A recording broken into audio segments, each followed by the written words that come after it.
तो गाइस कैसे हो आप लोग। तो स्वैलो स्टार ऑरिजिन कॉन्टिनेंट की नेक्स्ट नॉवल के चैप्टर नंबर 277 में आप सभी का स्वागत है। तो चलो शुरू करते हैं, लेकिन उससे पहले एक नोटिस है कि यार देखो, मैं अपने चैनल पे दोंगवा की एक्सप्लेनेशन भी स्टार्ट करने वाला। मैं रैंडमली किसी भी दोंगवा के एक साथ 10-12 चैप्टर्स को एक्सप्लेन कर दूंगा, मतलब एक लंबी सी वीडियो लाऊंगा जिसमें सारे चैप्टर्स इंक्लूड होंगे। आप लोग यार सपोर्ट करना, क्योंकि यार आप लोग मेरे पिछले 28 दिनों की अर्निंग देख लो कितनी कम हुई है, 2500 भी मुश्किल से होंगे। इसलिए मैं चाहता हूँ कि यार आप लोग सपोर्ट करना, क्योंकि यार बहुत बुरा लगता है, क्योंकि एक सैलरी को आने में 3-4 महीने लग जाते हैं। तो चलो चैप्टर पे आते हैं, तो चलो शुरू करते हैं। तो जैसा कि अभी तक हमने पिछले एपिसोड में देखा कि कैसे लू फेंग के इनर वर्ल्ड के अंदर वही ब्लड कलर वर्म आकर घुस गया था, लेकिन लू फेंग को समय रहते पता चल जाता कि उसके इनर वर्ल्ड में कोई चीज घुस चुकी है। लेकिन जब वो ब्लड कलर वर्म बाहर निकलने की कोशिश करती है ना, तो वहीं पे फंस कर रह जाती है। वो रिपीटेडली वहां पर डिसअपियर होके बाहर निकलने की कोशिश करने लगती है, लेकिन बहुत बार नाकाम कोशिश करने के बावजूद भी वो लू फेंग के वर्ल्ड मेम्ब्रेन को पेनिट्रेट नहीं कर पा रही होती है। हर दफा वो वहां के ठीकर और स्टूडियो वर्ल्ड मेम्ब्रेन के द्वारा ब्लॉक कर दी जा रही होती है, जिसके साथ यहाँ पर लू फेंग के 3 क्लोन्स को दिखाया जा रहा होता है, जो कि अपने इनर वर्ल्ड में उसी ब्लड रेड बग की तरफ इस्तेमाल करके देखते हुए बोलता है कि मैंने तो सुना था कि युआनलान सिटी में चोरी करना बहुत ही कॉमन है, लेकिन आज जब मैं देख रहा हूँ तो इनके मेथड्स तो सच में काफ़ी ज़्यादा इंप्रेसिव है। तुम तो बहुत अच्छा कर रहे थे। जिसको देखकर वो ब्लड रेड बग होता है, वो कहता है कि मुझे बाहर जाने दो, मैं तुम्हें फिर से नहीं परेशान करूँगा, और वो बाहर निकलने की कोशिश करने लगता है। जिसको देखकर 3 लू फेंग उसकी तरफ देख कर कहता है कि यार तुम स्टील करना चाहते हो तो तुम चुरा लेते हो, तुम किसी के इनर वर्ल्ड में जाना चाहते हो तो आ जाते हो, लेकिन तुम ऐसे ही बाहर जाना चाहते हो, ये बहुत ही लेट हो चुका है। अब ये देखकर ब्लड कलर बग काफी ज्यादा गुस्सा हो जाता है। उसके जो 6 पेयर ऑफ स्मॉल विंग्स होते हैं वो फ्लैप करना शुरू हो जाते हैं, और वहीं पे वो गायब हो जाते हैं। वो एकदम से लू फेंग के सामने ही रीअपियर हो जाते हैं। अब लू फेंग के वहाँ कई सारे क्लोन्स होते हैं, जिनमें से 5 टाइप्स ऑफ क्लोन में से एक हेवनली लाइट क्लोन होती है, जिसे टियानगुआंग क्लोन कहा जाता है। अब जो हेवनली लाइट क्लोन होती है वो उनमें से 5 क्लोन्स में से मोस्ट इंडिस्ट्रक्टिबल बॉडी होती है। उसकी जो बॉडी होती है वो काफी ज्यादा पावरफुल कह सकते हो बाकी सारे क्लोन्स की। उसके अंदर गॉड एम्पर लेवल्स की वेपन और ट्वेजर जितनी पावर मौजूद थी, जिसके साथ लू फेंग ने ऑलरेडी ये भी बताया जाता है कि लू फेंग ने ऑलरेडी इस क्लोन में अपनी सबसे बड़ी अहमियत को धारा रखा था, क्योंकि इसने लू फेंग की उतनी रिजर्व हाई नहीं थी। एनर्जी रिजर्व जो होती है बाकी सब क्लोन्स में वो हायर थी, लेकिन इस हेवनली लाइट क्लोन्स में उसकी एनर्जी रिजर्व ज्यादा नहीं होती, जिसकी वजह से लू फेंग इसको आराम से यूज कर सकता था। अगर डिस्ट्रॉय भी हो गई तो इसको बनाने में उतनी ज्यादा प्रॉब्लम नहीं आएगी, क्योंकि जितना एनर्जी एक क्लोन पोजेस करेगा उतनी ज्यादा उसकी पावर्स हो जाएगी। अगर लू फेंग की हेवनली लाइट क्लोन की बात करें तो उसमें जितनी ज्यादा एनर्जी बढ़ती जाएगी, लू फेंग की हेवनली लाइट क्लोन उतनी ज्यादा पावरफुल हो जाएगी, और जब वो कोलैप्स होगी तो उसको कंडेंस कर पाना भी थोड़ा सा मुश्किल हो जाएगा। और साथ में जिसकी जो क्लोन होगी जितनी ज्यादा पावरफुल होगी, उसकी स्पिरिचुअल विल रिक्वायरमेंट्स उतनी ही ज्यादा बढ़ती जाएगी। मतलब लू फेंग अपने एक ही क्लोन में सारे एनर्जी को डालकर उसको बहुत ही पावरफुल बना देगा, तो उसकी जो विल पावर्स की रिक्वायरमेंट्स होगी वो काफी ज्यादा बढ़ जाएगी। इसलिए लू फेंग डिस्ट्रीब्यूट करना काफी ज्यादा आराम समझता है, उसमें ज्यादा विल पावर्स खर्च नहीं होती है।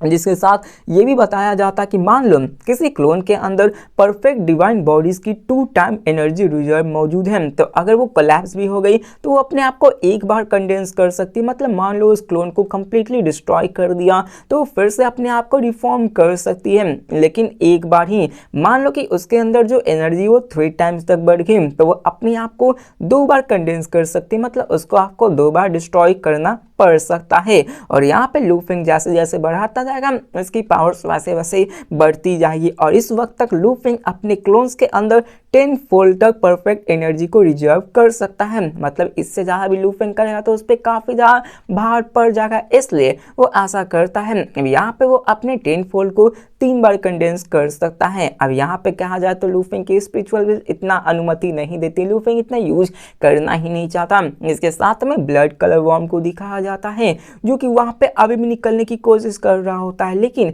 वो जबकि गायब होकर लूफिंग के हेवनली क्लोन के सामने आ चुका था, वो उससे जाके टकराता है और दोनों एक दूसरे से टकराते हैं। मतलब यहाँ पे जो क्लोन्स होती हैं वो होती है ब्लड कलर, वो एक दूसरे से टकराती है। मतलब ब्लड कलर चाहता था कि वो उसके क्लोन्स को डिस्ट्रॉय कर दे ताकि वो बाहर निकल सके और दोनों एक दूसरे से टकराते हैं। लेकिन जबकि लूफिंग का क्लोन और ये ब्लड कलर वर्म दोनों काफी ज्यादा पावरफुल थे, जिसकी वजह से दोनों को घंटा फर्क नहीं पड़ता, दोनों कंप्लीटली अनहार्म्ड ही होते हैं। जिसको देखकर ब्लड कलर वर्म काफी ज्यादा सरप्राइज हो जाता कि क्या मैंने क्लियरली सबसे वीकेस्ट क्लोन पे अटैक किया था, इस क्लोन की पावर सबसे ज्यादा कम है, लेकिन फिर भी ये आइडेंटिटी कार्ड कुछ भी हुआ क्यों नहीं, इसके साथ डिस्ट्रॉय हुआ ही क्यों नहीं। जिसके साथ में बताया जाता है कि वहां पे जो clone of heaven and earth होता है लूफिंग की इनर वर्ल्ड के साथ मर्ज हो जाती है, लूफिंग को और भी पावरफुल बना देती है। और इस मोमेंट पे लूफिंग अपने हेवन अर्थ को एक जायंट ग्राइंडिंग डिस्क की यूज करने लगता है। मतलब कि समझ लो तो एक सुदर्शन चक्र जैसा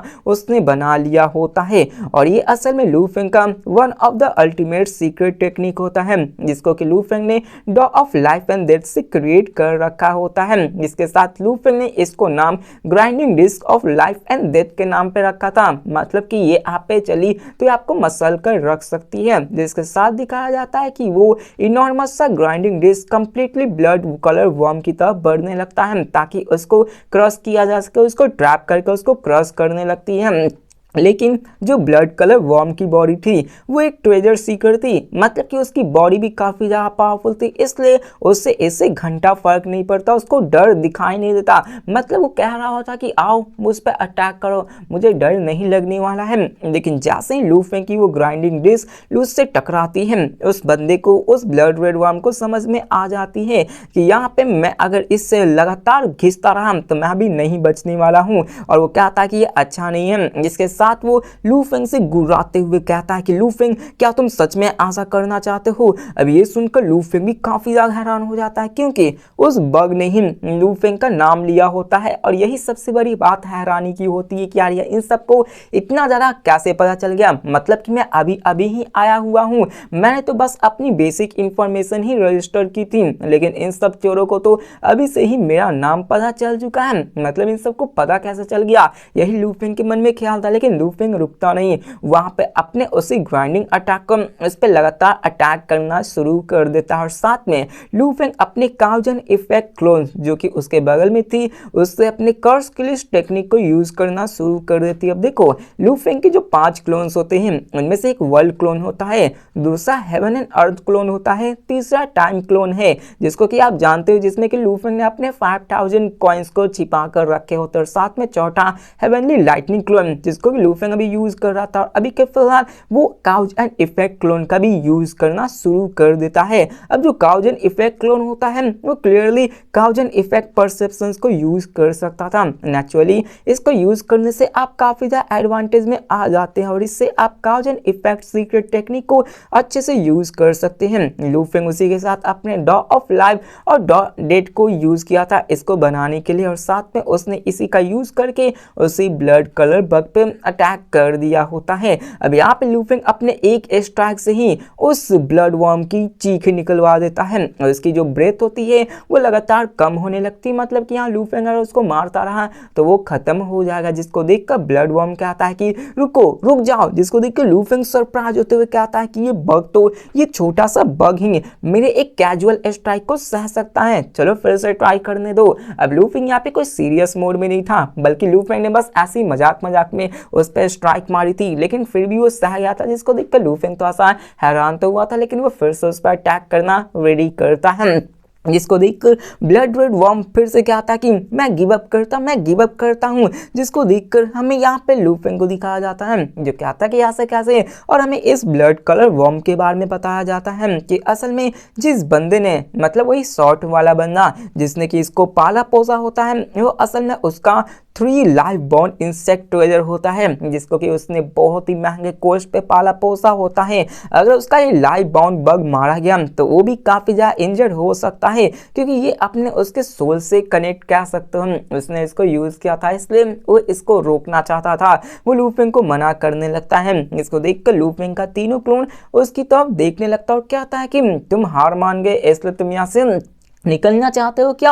अब ब्लड विलिंग वर्म कहता है कि देखो, मैं कंपनसेट करने के लिए तैयार हूँ, लेकिन यहाँ पे तुम मुझे प्रॉमिस करना हो कि तुम मुझे छोड़ दोगे। अब यहाँ पे लूफिंग भी कहने लगता है कि क्या तुम मुझे कंपनसेट करना चाहते हो? अब यहाँ पे हमें बताया जाता है कि लाइफ सस्टेनिंग वर्म होता है, वो एक ट्रेजर के जैसी थी। इस पे कोई मामूली सी अटैक काम नहीं करने वाली थी, लेकिन जब लूफिंग अपनी कर्स किलिंग मेथड्स को यूज करता है तो उसके अगेंस्ट में काफी ज्यादा इफेक्टिव होता है। अगर यहाँ पे लाइफ सस्टेनिंग वॉर फिर से उस पर अटैक होता है, लूफिंग अपने फिर से कार्स एंड किलिंग मेथड को यूज करता तो वो मारा जाता। इसके साथ लूफिंग कहता है कि तुम कितना कंपनसेट करना चाहते हो, मैं यहाँ पे कोई कम में राजी नहीं होने वाला हूँ। जिसको सुनकर ब्लड कलर बाग कहता है कि 10,000 हिनवान क्रिस्टल, मैं तुम्हें 10,000 हिनवान क्रिस्टल देने को तैयार हूँ। तो लूफिंग यहाँ पे कहता है गुस्से में कि ये जो बग है ये कोई क्लोन नहीं है, तुम असली की तरफ पेश आओ। जैसा कि तुम कह रहे हो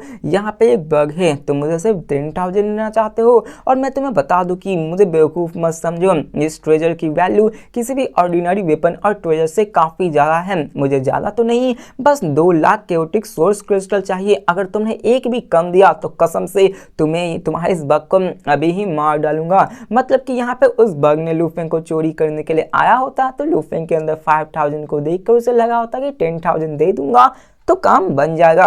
लेकिन लूफिंग कहाँ बेवकूफ था, उसने ऑलरेडी मार्केट प्राइस को देख रखा होता है, इसलिए वो कहता है 2 लाख केओटिक क्रिस्टल दो वरना बाहर में जा। इसको सुनकर वो ब्लड रेड बग भी काफी ज्यादा हैरान हो जाता कि क्या 2 लाख केओटिक क्रिस्टल्स, ये कुछ ज्यादा नहीं हो गया? तुम मुझसे बहुत मांग रहे हो। इसको देखकर लूफिंग ज्यादा समय बर्बाद नहीं करता और कहता मैं 3 तक गिनूंगा, अगर तुम 3 तक गिनते गिनते तुम कंसीडर नहीं करोगे तो मैं इसको मार डालूंगा। अब प्रीवियसली लूफिंग ने ऐसे कई सारे स्टोर्स को विजिट कर रखे थे जहां पर ऐसे सिमिलर बग्स पाए जा रहे होते हैं। लूफिंग ने वहां के अटेंडेंट से ये पता चला था कि इसको ट्रेनिंग के रिक्वायरमेंट्स के लिए काफी ज्यादा पैसे लगते हैं। उनकी स्टार्टिंग ट्रेनिंग ही 3 लाख केओटिक सोर्स क्रिस्टल से होती है, यहाँ तक कि वो ऊपर बढ़ बढ़ के 5 से 6 लाख केओटिक सोर्स क्रिस्टल चली जाती है, जो कि काफी ज्यादा होती है। लूफिंग ने तो सिर्फ 2 लाख ही मांगे होते हैं। लूफिंग वहां पे गिनती शुरू कर देता है 3 2, लेकिन जैसे ही वो 1 बोलने वाला था ब्लड कलर वो वहां पे क्या था कि ठीक है ठीक है ठीक है,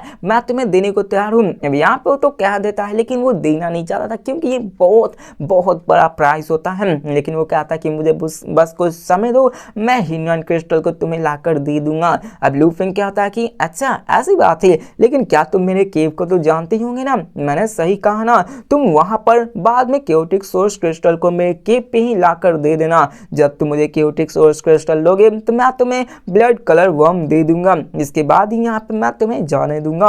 अब लूफिंग काफी ज्यादा यहाँ पे कह सकते हो चिंतित में था, क्योंकि लूफिंग बाहर यहाँ से इतने बड़े डील को एक्सेप्ट नहीं कर सकता है। उसे पता था कि उसे फिर से चोरी करनी या फिर अटैक किया जा सकता है, इसलिए वो अपने केव को चुनता है क्योंकि वहां पर अच्छे से कंपनसेट कर सकता है। वहां पर डीकिंग और बाकी सब बंदे भी तो मौजूद होंगे और केव के अंदर कोई नहीं चोरी कर सकता। मतलब लिटरली पावरफुल बंदे यहाँ के लिटरली केव में घुस के मार के चोरी कर सकते हैं, लेकिन इन जैसे चोर उतने पावरफुल नहीं हैं।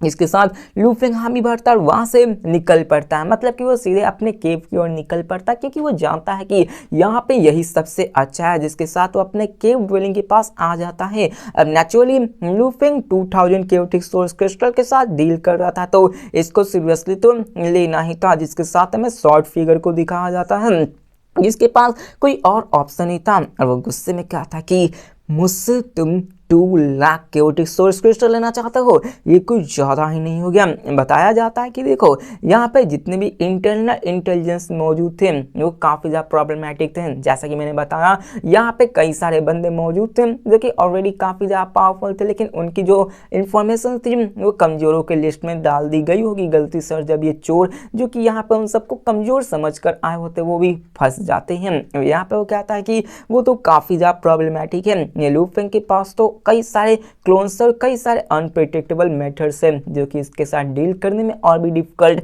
बना देती है। मुझे जैसे भी करके ह्यूमन क्रिस्टल को प्रिपेयर करना ही होगा। इसके साथ वो निकल पड़ता है अपने ह्यूमन क्रिस्टल को प्रिपेयर करने के लिए, जिसके साथ लूफेंग डी किंग से मिलने जाता है, जहाँ पे डी किंग भी लूफेंग की तरफ देखकर सरप्राइज होते हुए कहता कि क्या तुम पे चोरी हुआ था, क्या तुम यहाँ पे एक स्पेशल बग को भी ट्रैप कर ले। मतलब यहाँ पे डी किंग हैरान हो जाता है कि वो लोग चोरी करने तो आए लेकिन तुमने ही उनके उल्टे बग को कैप्चर कर लिया। इसको देखकर लूफेंग कहता है कि हाँ ये बग थोड़ा सा फॉर्मिडेबल है जो कि मेरे अंदर इनर वर्ल्ड के अंदर बिना किसी साउंड के घुस आया था, लेकिन एक बार ये आ गया तो मैं इसको बाहर थोड़ी न जाने देने वाला हूँ। अब यहाँ पे प्योरली लूफेंग का जो इनर वर्ल्ड था वो सच में उसको स्टॉप नहीं कर सकता था, लेकिन शुरुआत में लूफेंग अपने आप को पूरी तरह से एक्टिव कर लिया था और अपने इनर वर्ल्ड के अंदर हेवन एंड अर्थ क्लोन को मर्ज कर दिया था, जिसके कारण उसकी जो इनर वर्ल्ड भी काफी ज्यादा स्ट्रांग हो चुकी थी और बहुत ही ज्यादा पावरफुल हो चुकी थी, जिसके कारण वहां पर वो क्लोन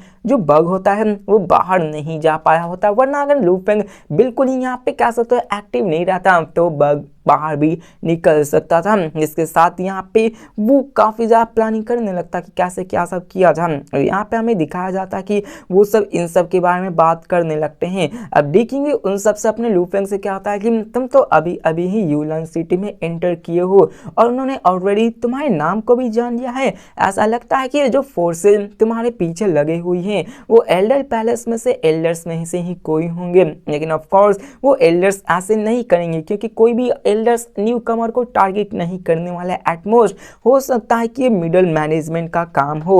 और वो अपने लूफेंग से कहता कि ब्रदर लूहिम अगर तुम्हारे पास 2 लाख केओटिक सोर्स क्रिस्टल हो जाएंगे तो वो लोग तुम्हारे ऊपर जरूर नजर बनाकर रखेंगे। तो लूफेंग कहता है कि तुम्हें सच में लगता है कि मैं उतने सारे क्रिस्टल्स को एक साथ बाहर ले जाऊंगा।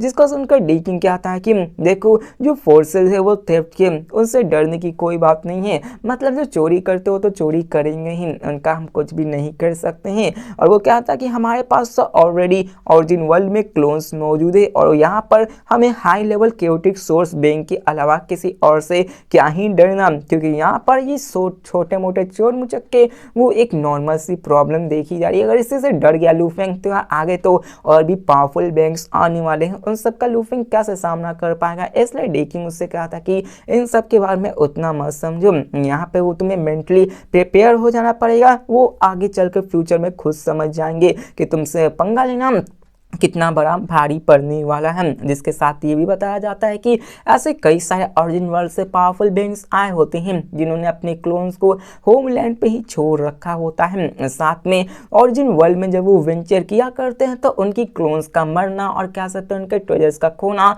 ये आम बात होती है, जब तक कि वो अपने कॉन्फाइंस को ब्रेक करके वहाँ पे सोल करप्ट ना हो जाए या फिर कहीं मारा ना जाए। अगर लूफेंग की यहाँ पे सोल मतलब लूफेंग की यहाँ पर जो बॉडी है जो क्लोन है वो डिस्ट्रॉय भी हो गई तो लूफेंग मरने वाला नहीं है। लूफेंग फिर से अपने क्लोन को प्रोड्यूस करके बाहर भेज सकता है, फिर से अपने कल्टिवेशंस को आगे बढ़ा सकता है। इसलिए यहाँ पे लूफेंग को जब तक उसके सोल को न डिस्ट्रॉय किया जाए वो मरने वाला नहीं है या फिर उसके सोल को पोल्यूट न कर दिया जाए। जिसके साथ वही ये सब बात करने लगते हैं। अब लूफेंग को भी घंटा इन सब से फर्क नहीं पड़ता है। पहले उन लोगों ने चोरी स्टार्ट की थी इसलिए लूफेंग उन सब पे गुस्सा तो करने वाला था और जबकि उन्होंने ऐसा किया था तो उन्हें तो प्राइस पे करनी होगी। अब थोड़ी देर बाद ही वहां पे एक गेस्ट उस केव एंट्रेंस के पास अराइव कर देता है। लूफेंग और डेकिंग भी बाहर निकलते और कहते हैं कि चलो वो लोग आ ही गए और तभी वहां पे ब्लैक रॉक में बंदा वहां पे आ जाता है जो कि कह सकता है कि वो अपने आइडेंटिटी को छिपाए हुए था।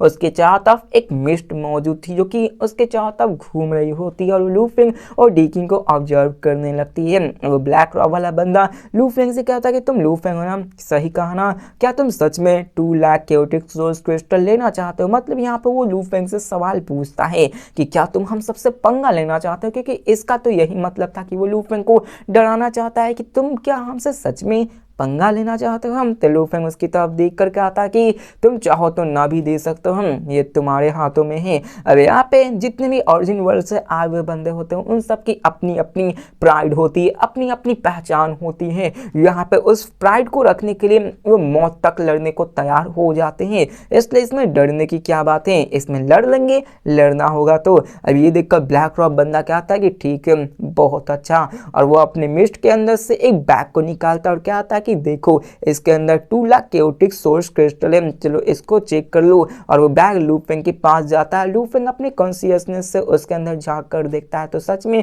उसके अंदर 2 लाख केओटिक सोर्स क्रिस्टल होते हैं। इसके साथ लूफेंग इमीडिएटली अपने थॉट को फोकस करता है और उस ब्लड कलर इंसेक्ट को बाहर निकाल देता है जो कि उसके इनर वर्ल्ड में कैद हो रखा था।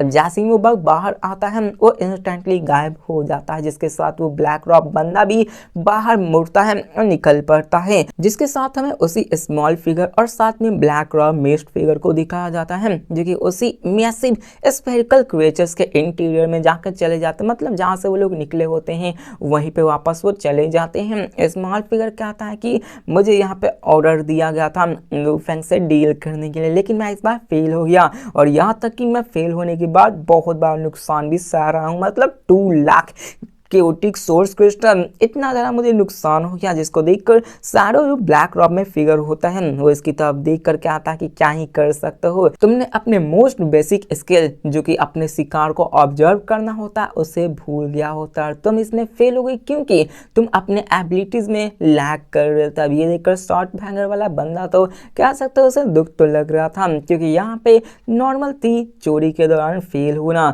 लेकिन यहाँ पे काउट होने के बाद इतना बड़ा कंपनसेट के रूप में 2 लाख क्रिस्टल देना ये काफी ज्यादा होती है और इसके लिए काफी ज्यादा लॉस की बात होती है। जिसके साथ ब्लैक रॉक बंदा उस शॉर्ट फिगर से क्या था कि याद रखो इंटेल पे फुली ट्रस्ट मत करना, जिसको देखकर शॉर्ट फिगर वाला बंदा अभी भी मानने को तैयार नहीं होता और कहता कि मेरे इतने सारे केओटिक सोर्स क्रिस्टल चले गए, ऐसे ही चले गए, मुझे विश्वास नहीं, क्या ये खत्म हो चुका है। जिसको देखकर ब्लैक रॉक मिस्ट बंदा कहता है कि देखो डी किंग वो एक ओरिजिन वर्ल्ड से आया है और मुझे लगता है कि लूफेंग भी सेम ओरिजिन वर्ल्ड से ही आया होगा, इसलिए तुम्हें याद रखना चाहिए कि किसी भी गॉड एम्प्रेस जो कि अभी अभी ओरिजिन वर्ल्ड से आया है उस पे एक्ट रैशली मत करना, ये वर्थ इट नहीं हुआ क्योंकि यहाँ पे हमें पहले उसके बारे में इंफॉर्मेशन जान लेनी चाहिए। अगर यहाँ पे रुकते 2 दिन और मतलब कुछ समय और रुक जाते, कुछ साल और रुक जाते, मतलब सैकड़ों साल और रुक जाते तो लूफिंग के स्ट्रेंथ के बारे में अच्छा से जान पाते।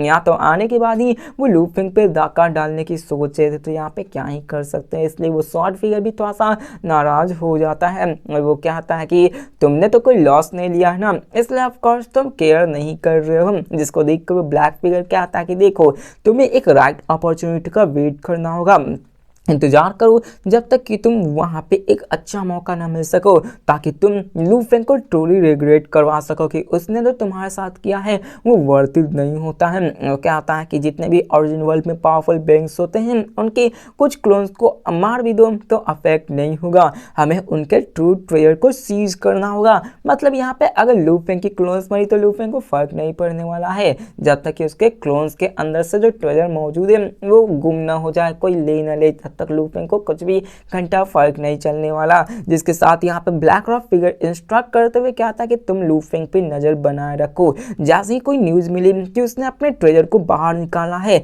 तो वहां पे हम लोग उसको चोरी करने के लिए निकलेंगे और एक बार हम लोग वहां पे सक्सेस हुए तो हम दोनों एक दूसरे को शेयर जरूर करेंगे। जिसके साथ वो भी कहता ठीक है मैं उस पर नजर बनाए रखूंगा। जिसके साथ यहाँ पे लूफिंग का सीन दिखाया जाता है जहाँ पे लूफिंग अभी अभी ही 9 रिवर सीक्रेट रियल में आया था और लूफेंग की सबसे बड़ी कमी पैसों की थी जो कि अब लूफेंग को थोड़ी सी पूरी भी हो चुकी थी। लूफेंग ने सक्सेसफुली 2 लाख केओटिक क्रिस्टल्स को ले लिया था और साथ में डी किंग के जो 1 लाख केओटिक सोर्स क्रिस्टल्स होते हैं उससे मिला के टोटल में 3 लाख केओटिक सोर्स क्रिस्टल हो चुके थे, जिससे कि वो थोड़ी मोड़ी शॉपिंग भी कर सकता था। जिसके साथ लूफिंग बाहर निकलता है, वहां पे ज़्यादा नहीं बस 5000 ह्यूमन क्रिस्टल को लेकर बाहर निकलता है और कुछ 3 दिनों तक ऑब्जर्व करने के बाद लूफिंग कुछ खरीदता है जिनमें से 1,90,000 ह्यूमन क्रिस्टल्स को वो परचेज कर लेता है ताकि वो उन सब का यूज करके अपने सेक्लूजन में जाकर ट्रेनिंग कर सके। लूफिंग उन सब रिसोर्सेज की तरफ देखने लगता है जहाँ पे कई सारे इनेट क्रियोटिक सोर्स लाइफ फॉर्म्स मौजूद थे, कुछ तो ब्लड्स थे, कुछ फेदर्स थे, कुछ बोन्स मौजूद थे